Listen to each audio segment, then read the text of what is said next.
Bismillahirrahmanirrahim. Assalamualaikum warahmatullahi wabarakatuh. Sebenarnya yang namanya penjajahan itu bukan terjadi fisik, tapi penjajahan itu terjadi di dalam kepala sebenarnya itu. Karena selama orang itu tidak menyerah atau pikirannya masih benar, maka sebenarnya tidak ada yang namanya penjajahan.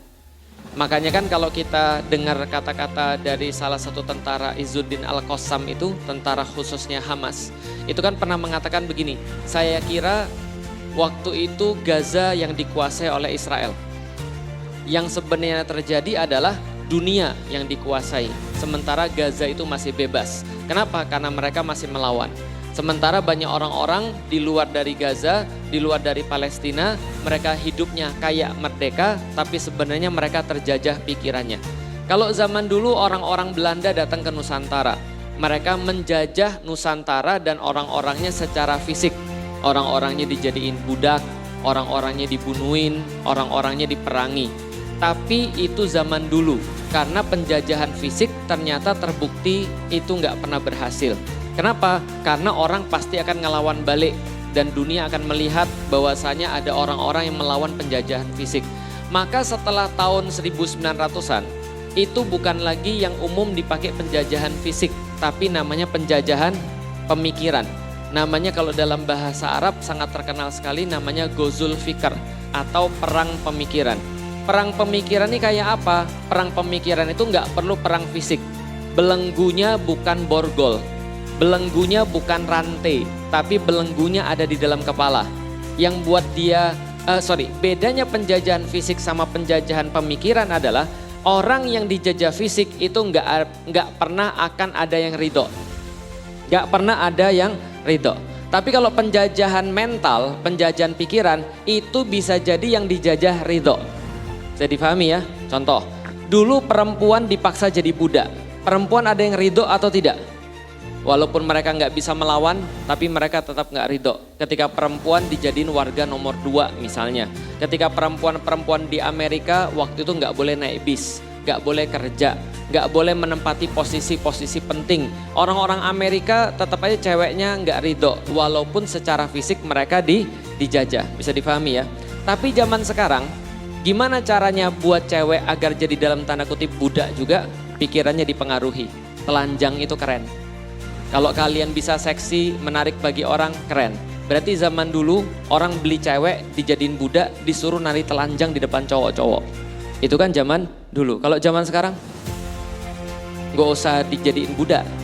Dia sudah nari-nari telanjang di depan cowok-cowok. Paham maksud saya? Sama-sama penjajahan, tapi bedanya satu penjajahan fisik, satunya penjajahan pemikiran. Contoh lagi misalnya, dulu Belanda datang ke Nusantara, mereka harus merangin orang-orang secara fisik. Ada yang ditembak, ada yang dibunuh, ada yang dijadiin budak, kerja, bikin jalan dan segala macam untuk melayani kepentingan penjajah. Zaman sekarang gak perlu penjajahan fisik, orang-orang sudah belain penjajah sendiri. Betul begitu? Lihat tuh apa yang terjadi di Palestina. Di depan mata gamblang. Itu kayak seterang matahari di siang bolong. Orang-orang gak perlu untuk punya pendidikan, untuk ngelihat di sana ada anak-anak yang dibunuh.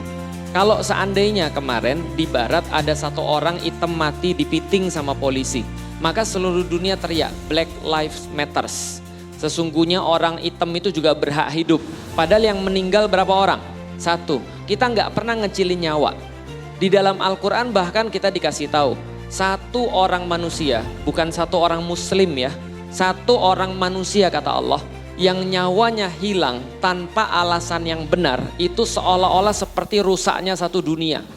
Jadi kalau ada orang diem terhadap satu nyawa yang hilang, bukan muslim ya, di dalam Al-Quran satu nyawa, mau siapapun dia, dan dia hilang karena bukan perkara yang benar, maka itu merusak seluruh dunia kata Al-Quran. Sebaliknya menyelamatkan satu nyawa, gak dibilang muslim ya, menyelamatkan satu nyawa saja, itu karena memang perkara yang benar seperti memperbaiki seluruh dunia. Kenapa Allah menyampaikan begitu? Contohnya di depan mata kita. Kenapa bisa begitu? Kalau satu orang dibunuh bukan karena perkara yang benar, bukan karena perkara yang betul, orang-orang diem semua, besoknya pembunuhan itu pasti akan menyebar kemana-mana. Kenapa? Karena namanya maksiat itu jadi contoh Bapak Ibu sekalian. Ada orang ngelihat, oh jadi nggak apa-apa bunuh orang, maka dia juga bisa bunuh orang kalau dia nggak suka. Oh nggak apa-apa berzina, berarti besok-besok dia juga berzina kalau dia mau. Maka kalau seandainya seperti ini, hilangnya satu nyawa sama seperti hilangnya seluruh dunia, maksudnya gitu. Dan menyelamatkan satu nyawa, kita nolongin orang lain, itu juga jadi contoh. Kenapa? Bapak itu hebat. Kenapa? Dia bisa nyelamatin nyawa orang lain. Bapak itu hebat. Dia bantu orang sehingga orang tuh bisa sembuh dari penyakitnya dan dia bisa hidup. Bapak itu hebat. Kemarin ada orang dirampok, dia nolongin. Itu jadi contoh. Oh, berarti hebat itu adalah apa? Nolongin orang, menyelamatkan nyawa. Itu di dalam Islam. Tapi sekarang orang-orang ngelihat dengan mata dan kepala, hampir berapa? Hampir 5.000 anak-anak yang meninggal. Ada yang meninggalnya nggak ada kepala. Ada yang meninggalnya cuma badannya, cuma tinggal badannya aja, kakinya nggak ada, dan sebaliknya. Ini kan perkara-perkara nyawa nih. Kalau andaikan itu terjadi misalnya di Amerika dan yang melakukan seorang muslim, kira-kira dunia udah jadi kayak apa kira-kira? Nah ini kemudian yang dilihat, maka kita bisa tahu sekarang bahwa sebenarnya memang benar kita itu terjajah. Terjajah secara apa? Pemikiran. Seterang itu terjadi pembunuhan, kebiadaban di mana-mana. Udah nggak usah belajar sejarah dulu deh. Udah nggak usah pertemuan 2 kali kayak kemarin yang kita lakukan di Masjid Al-Mutakin. Udah nggak usah kayak gitu aja. Lihat aja semua yang terjadi di sana. Apa kata orang? Udah nggak usah ikut-ikutan. Itu perkara rumit. Itu perkaranya nggak semudah itu. Itu perkaranya mereka juga perang sendiri kok. Bisa dipahami ya? Ini kan namanya kan masalah pemikiran nih.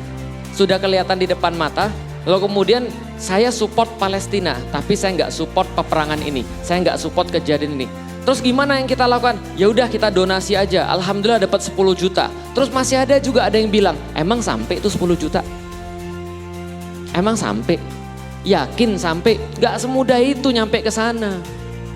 Di sana itu juga kalau nyampe jangan-jangan nanti ditilep sama orang-orangnya. Ini kan namanya penyakit pemikiran nih.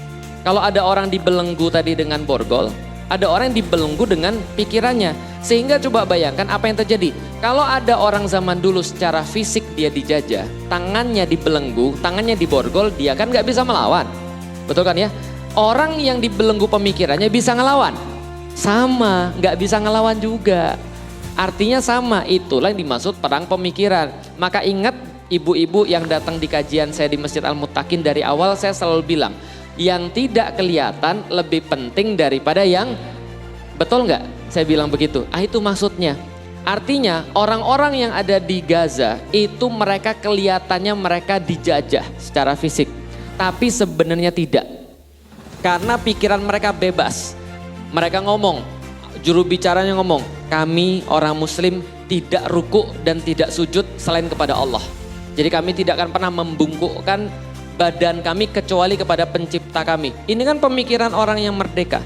Sementara ada yang lain, gak apa-apalah yang penting cari uang. Ini kan cari uang untuk anak dan istri juga. Pahala juga, walaupun ternyata nyari uangnya dalam perkara yang haram. Siapa yang terjajah sebenarnya? Kelihatannya terjajah, kelihatannya fisiknya 10 juta. Siapa yang lihat 10 juta? Allah gak pernah lihat 10 juta. Yang Allah lihat apa? Yang Allah lihat pengorbanan tiap orang yang ngeluarin hartanya walaupun dia perlu untuk dirinya sendiri tapi dia dahulukan saudara dia yang ada di Palestina. Ini namanya adalah tadi belenggu pemikiran. Maka yang Rasulullah Shallallahu Alaihi Wasallam lakukan pertama-tama kali ketika beliau dakwah di Mekah adalah bukan melepaskan belenggu fisik, tapi melepaskan belenggu pemikiran. Kenapa ya orang hitam itu jadi budak? Udahlah terima aja nasib kita, kita memang kayak gitu. Itu kan belenggu pemikiran. Paham ya maksud saya? Rasul ajarkan pada mereka, enggak, semua manusia sama.